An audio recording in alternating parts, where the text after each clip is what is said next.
si l'aide au prochain n'est pas l'apanage du disciple du Christ, elle est pour lui un devoir, et sans doute une urgence. Pour moi, chrétien, Jésus s'est identifié aux pauvres. Nous avons en lui un modèle qui nous sort de nos pharisianismes.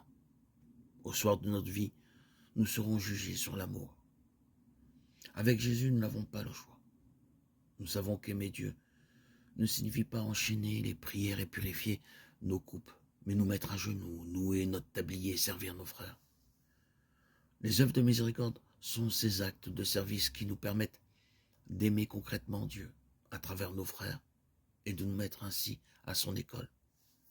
Si nous peinons à nous sentir concernés, relisons l'évangile de saint Matthieu, chapitre 25, versets 31-45. Aurons-nous donné à manger à qui a faim et à boire à qui a soif? Aurons-nous accueilli l'étranger et vêtu celui qui était nu? Aurons-nous pris le temps de demeurer auprès de celui qui est malade et prisonnier? La parole du Christ est sans appel. Notre conscience doit s'éveiller et voir que les pauvres nous concernent, qu'ils sont ceux à qui, par excellence, la miséricorde de Dieu est destinée. Voyons cet appel exigeant comme une belle occasion de conversion. Ce sont les bienfaits de Dieu, tant célébrés dans les psaumes, que nous sommes invités à déployer. Cet élan concret de compassion auquel nous sommes invités prend racine dans le cœur de Dieu. Le mot miséricorde vient de miserere, misère, nécessité, et cor cordis, cœur en latin. Il signifie avoir un cœur solidaire avec ceux qui sont dans la nécessité. Dans la Bible, la miséricorde exprime à la fois le sentiment que l'on éprouve face à un besoin ou un malheur et l'action qui en découle.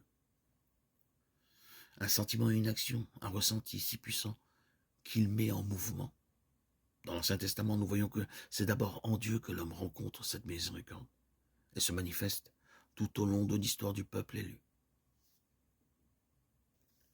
J'ai vu la misère de mon peuple qui est en Égypte. J'ai entendu son cri devant ses oppresseurs. Oui, je connais ses angoisses. Je suis descendu pour le délivrer. Exode 3, 7, 8. Qu'il est bon de s'arrêter sur ce Dieu qui ne peut supporter la misère de son peuple. Les prophètes d'ailleurs annoncent toujours des catastrophes, mais aussi cette tendresse du cœur de Dieu. Éphraïm est pour moi un fils si cher. C'est pour cela que mes entrailles s'émeuvent pour lui, que pour lui déborde ma tendresse. Jérémie 31, 20. Les psaumes regorgent de cet émerveillement face à un Dieu tendre qui pardonne et un Dieu qui œuvre concrètement dans le second sens du mot miséricorde en faveur de l'homme. Dans le Nouveau Testament, Jésus incarne cette compassion active du cœur de Dieu. Il a pitié de la foule qui a faim, de la veuve ou des parents en détresse. Les plus pauvres perçoivent vite cette bonté active du Christ qui les fait supplier. Seigneur, prends pitié. Matthieu 15, 22. Jésus nous entraîne dans cet élan de son cœur, en faisant de la miséricorde de cœur et d'acte une condition d'entrée au royaume des cieux. Soyez miséricordieux comme votre Père est miséricordieux. Luc 6, 36. Les images sont nombreuses pour nous rejoindre et déclencher chez nous un bouleversement du cœur. Le bon samaritain, la parabole des brebis et des boucs. Il s'agit à chaque fois de nous secouer, de nous montrer que l'amour de Dieu est uniquement présent. C'est ceux qui exercent la miséricorde. Chacun de vous s'attend à recevoir le Christ assis au ciel. Voyez-le d'abord gisant sous les portiques. Voyez-le souffrant la faim et le froid. Voyez-le indigent et étranger. Quelle est bouleversante cette identification au Christ pauvre. Elle ne peut nous laisser indifférents aux misères du monde. Pour terminer, avec saint Paul, n'oublions pas que donner aux pauvres ne suffit pas. Quand je distribuerai tous mes biens en aumône, si je n'ai pas la charité, cela ne me sert à rien.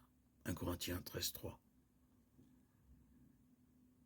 Ancrons notre charité dans la grâce de Dieu et de notre baptême. Alors, nous ne ferons pas la charité, nous servirons le Christ à travers nos frères.